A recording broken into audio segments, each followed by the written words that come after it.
Nagluluksa ngayon ang It's Showtime host na si Ann Curtis matapos pumanaw ang kanyang ama na si James Curtis Smith.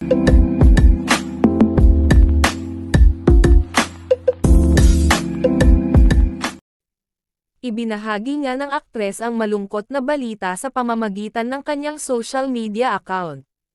Ayon kay Ann, mapayapa ngunit inaasahan ang pagpanaw ng kanyang ama.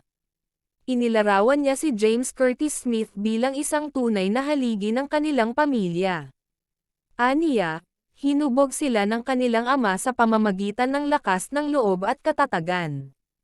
Dagdag pa niya, ang talino at pagpapatawa ng kanilang ama ay mananatiling buhay sa kanilang mga alaala. Malaki ang naging impluwensya nito sa kung sino sila ngayon bilang magkakapatid.